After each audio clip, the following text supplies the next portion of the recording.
are now standing at the original station where Schindler's Jews got off their train. They'd been transported from Gross-Rosen and from Auschwitz, and then they walked from this station down to Brunnlitz, to the factory where Schindler would be waiting for them. It's about a 2-kilometer walk, and that's where we're going now.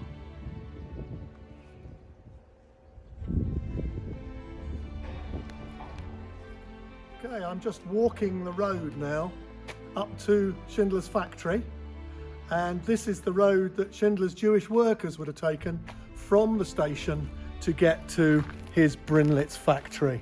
And here are the gates, and behind these is Schindler's factory.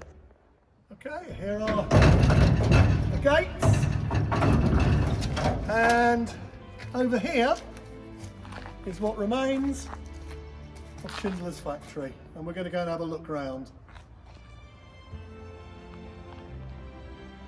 Well, the first building past the gate is this one here. This is what remains of Schindler's office.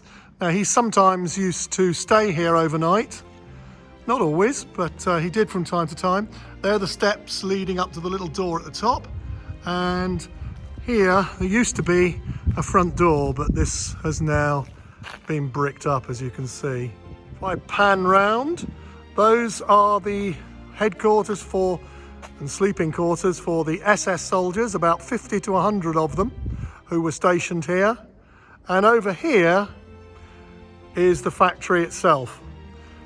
Bottom floor was for the factory, where various work was carried out by the Jewish workers, and then further up on the top floors is where the inmates, the prisoners, used to sleep.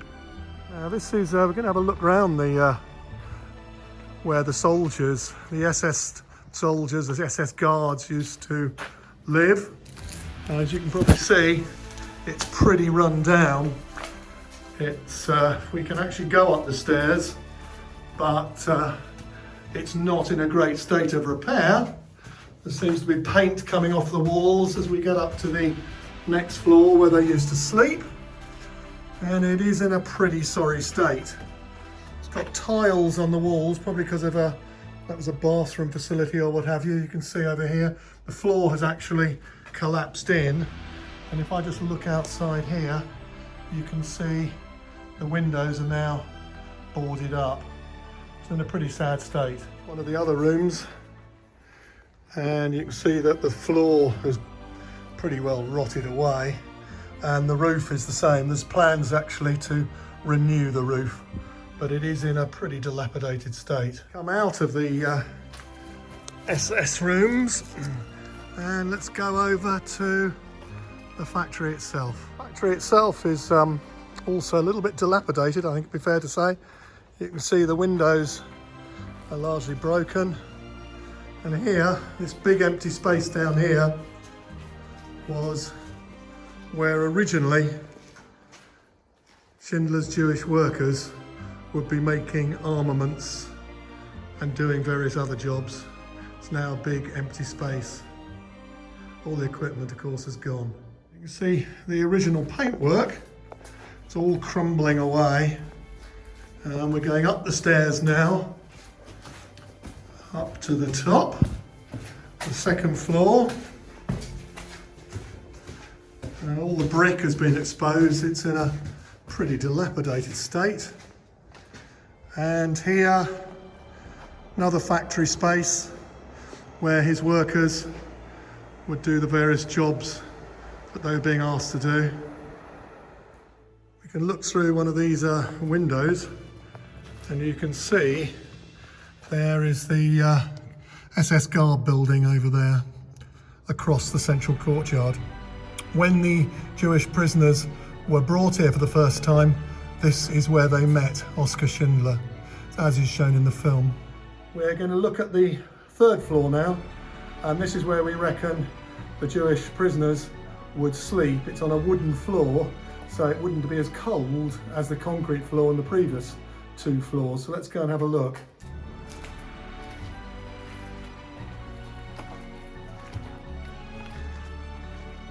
Again, the floor's not in a great state, as you can see. Not much of it left. Likewise, all the paint seems to be slowly peeling off. But this is Schindler's factory, so it's really been quite a privilege actually to come here.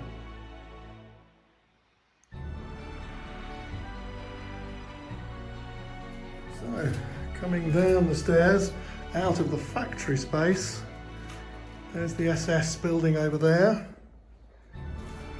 Coming through the front door, through which all of Schindler's Jewish workers would have walked every day. And there is quite a nice view of the courtyard. Particularly interesting because over here, in this corner, where that little sign is down there, is where Oskar Schindler was given the ring, which had been made from an inmate's gold teeth. He got in his car and then he drove out through the gates. So that was Schindler's Brunnlitz factory.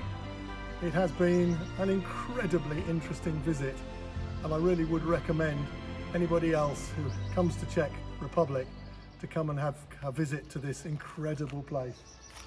It really is very, very atmospheric.